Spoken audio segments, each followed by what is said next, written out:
Ab Pfingsten feiern wir das Kommen vom Heiligen Geist und die Gründung der Kirche. Vom ersten Pfingstfest lesen wir in der Apostelgeschichte: Und es erschienen ihnen zerteilte Zungen wie von Feuer, und sie setzten sich auf jeden einzelnen von ihnen. Hier vorne sehen wir 4 Eglifiguren, die das Treffen zeigen. Besonders lustig finde ich, dass alle eine kleine Flamme auf ihrem Kopf haben. Ich habe das hier noch als Detail ein bisschen betont. Der Arzt Lukas, der die Apostelgeschichte verfasst hat, er schildert den Heiligen Geist als etwas wie ein züngelndes Feuer oder wörtlich zerteilte Zungen wie von Feuer. Der Heilige Geist ist stark wie Feuer. Der Heilige Geist ist wie Feuer, stark, rot, gibt Wärme und Licht. Feuer ist aber auch gefährlich, kann ganze Städte niederbrennen. Rot ist eben meine Lieblingsfarbe. Rot ist Signalfarbe und auch die liturgische Farbe ab Pfingsten. Vor 11 Jahren, an der Hochzeit von der Christina und mir, habe ich bewusst kein weisses Hemdli getragen, sondern ein rotes Seidenhemdli, um damit meine leidenschaftliche Freude über meine Brut auszudrücken. Der Heilige Geist ist nicht nur stark wie Feuer, sondern hat auch mit Spruch zu tun. Im Griechischen ist das Wort für Zunge und Spruch, Glossa, ist das Gleiche. Das ist mir eigentlich gar noch nicht aufgefallen gewesen, aber es steht hier eben wie das züngelnde Feuer. Die Zunge wie von Feuer tut das schon andeuten. Es ist nicht einfach nur Feuer, sondern es ist eben auch Zunge. Es hat mit Spruch zu tun. Was sind denn die Auswirkungen von dem Feuer vom Heiligen Geist?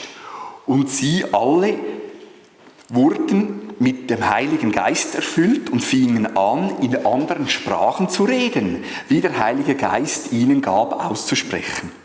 Das Pfingstwunder war also ein Sprachwunder und hat hier drinnen bestanden, dass die ersten Christen haben fremde Sprachen reden, ohne sie in der Schule gelernt zu haben.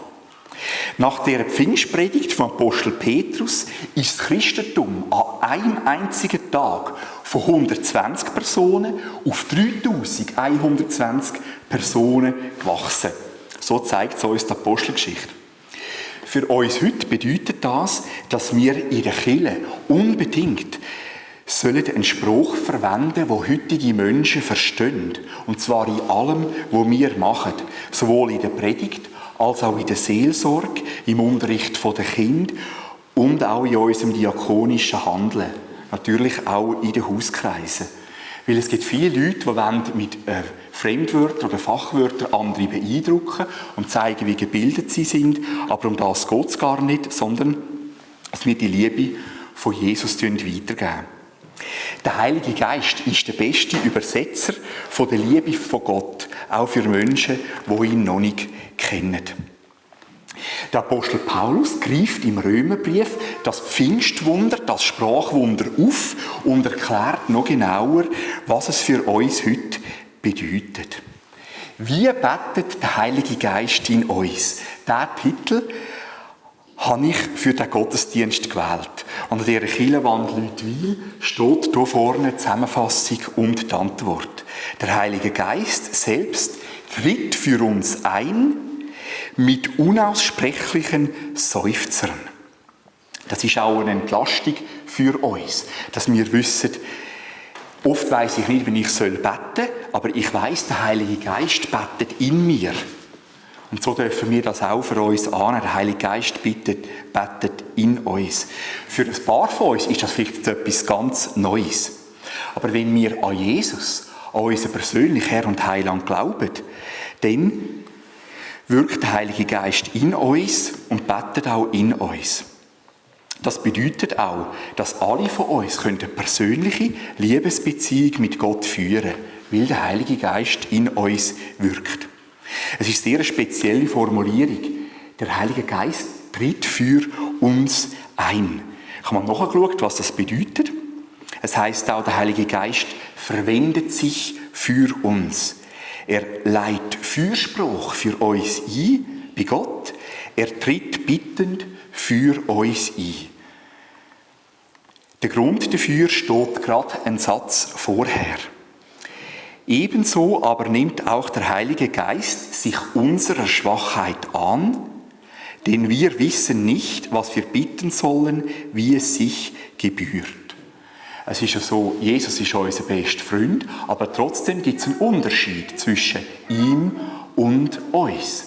Er ist ganz Gott und ganz Mensch und wir sind Menschen. Der Heilige Geist wirkt in uns, aber trotzdem ist ein Unterschied. Und wegen dem tut der Heilige Geist uns helfen, dass wir auch richtig beten können. Manchmal sind wir schwach und wissen gar nicht, was wir sagen sollen. Aber dann hilft es auch zu wissen, dass Jesus uns ganz und gar annimmt, auch ohne unsere Worte. Im Folgenden werde ich das lange Kapitel vom Römerbrief, Kapitel 8, zusammenfassen, im Hinblick auf den Heiligen Geist. Und ich weiss, es ist eine Zusammenfassung, weil es ist sehr ein dichtes Kapitel. Und in etwa 4 Monaten wird der Martin Brunner dann noch viel mehr und ausführlicher darauf eingehen, weil er dort auch den Römerbrief behandeln in diesem Jahr. Und ich werde jetzt einfach mal eine erste Einführung geben, eine Zusammenfassung im Hinblick auf die Pfingsten, auf den Heiligen Geist. Also das Kapitel Römer 8 geht es um den Heiligen Geist, um unser Leben mit Jesus, im Heiligen Geist. Und das fängt an mit dem ersten Satz. Also gibt es jetzt keine Verdammnis für die in Jesus Christus sind. Gott tut kein Verdammungsurteil mehr aussprechen über uns wegen Jesus, weil Jesus unsere Schuld am Kreuz getragen hat. Umgekehrt formuliert, Gott nimmt uns ganz an, wegen seinem Sohn Jesus, als seine Kind, die er von ganzem Herzen liebt. Können wir nachher noch näher auf das sprechen. In der Lesung haben wir ja den Anfang gehört von dem Römerbrief Kapitel 8, in dem der Apostel Paulus beschreibt, was der Heilige Geist in unserem Leben genau macht. 21 Mal verwendet er den Namen Geist im Römerbrief Kapitel 8. Und in aller Kürze wollen wir darauf eingehen. Ich habe eine kleine Tabelle gemacht. Der Heilige Geist schenkt uns Befreiung vom Bösen. Apostel Paulus schreibt, denn das Gesetz des Geistes, des Lebens in Jesus Christus hat dich frei gemacht von dem Gesetz der Sünde und des Todes. Wir merken, das ist ganz ein komplizierter Spruch, zusammengefasst, so Genitiv aneinander, wie sozusagen Sirup. Es ist wichtig, dass wir noch ein bisschen Wasser dazu füllen, dass wir es auch zu uns nehmen können. Jesus befreit uns mit seinem Heiligen Geist von Sünde und Tod. Ein paar von uns haben vielleicht Angst vor dem Tod. Aber dank Jesus dürfen wir wissen, dass er den Tod überwunden hat und uns mit nimmt in die Siegesbewegung. In die Siegesbewegung über den Tod. Wir alle kämpfen gegen unsere Sünde, solange wir leben. Jesus hat auch die Sünde überwunden. Und wir erleben bereits jetzt in unserem Leben Sieg über die Sünde, dass wir schlechte Angewohnheiten ablegen können. Es ist ein lebenslanger Prozess, auch ein Lernprozess. Wir erleben die Befreiung. Manchmal kommt die Befreiung ganz plötzlich und überraschend, vollständig, manchmal auch schrittweise Befreiung. Und beides ist gut. Gott wirkt beides. Der Heilige Geist schenkt uns die Gotteskindschaft, also dass wir spüren, wir sind Kind von Gott.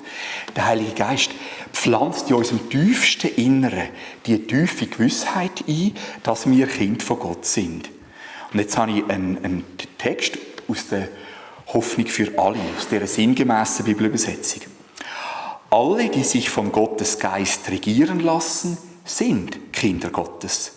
Denn der Geist Gottes, den ihr empfangen habt, führt euch nicht in eine neue Sklaverei, in der ihr wieder Angst haben müsstet. Er hat euch vielmehr zu Gottes Söhnen und Töchtern gemacht. Jetzt können wir zu Gott kommen und zu ihm sagen, Abba, lieber Vater. Gottes Geist selbst gibt uns die innere Gewissheit, dass wir Gottes Kinder sind. Aber ist die hebräische Form von Papa. Und wie Kinder mit ihren Eltern reden, vertrauensvoll, so dürfen wir mit Gott im Gebet reden. Der dritte Punkt heisst, der Heilige Geist schenkt uns Hoffnung. Und die Hoffnung habe ich auch noch ein bisschen aufgeteilt. Denn auf Hoffnung hin sind wir gerettet worden. Der Heilige Geist gibt uns eine dreifache Hoffnung. Hoffnung für unsere Vergangenheit, Hoffnung für unsere Gegenwart und Hoffnung für unsere Zukunft. Die Hoffnung für unsere Vergangenheit ist ein bisschen ein komischer Begriff. Ich müsste vielleicht eher sagen, Versöhnung mit der eigenen Vergangenheit. Wir wissen, dass Gott treu ist. Und das ist für mich ein bisschen der heftigste Bibelvers in der ganzen Bibel. Der jetzt kommt, Römer 8, 28, was heisst: Wir wissen aber, dass denen, die Gott lieben, alle Dinge zum Guten mitwirken, denen, die nach seinem Vorsatz berufen sind. Das ist auch recht ein bekannter Bibelvers. Und ich sage immer, das ist wie ein Hammer. Und man muss den Hammer ein bisschen vorsichtig einsetzen, sonst tut man einen Menschen verletzen. Also wenn jemand natürlich ganz eine schlimme Krise durchmacht, ist es nicht immer gerade ratsam, mit dem Hammer führen zu kommen, sondern ich habe das bewusst ein bisschen gesetzt in den Zusammenhang von Hoffnung in der Vergangenheit. Weil es ist wichtig, es ist wie ein innerer Prozess, dass man selber das sagen kann.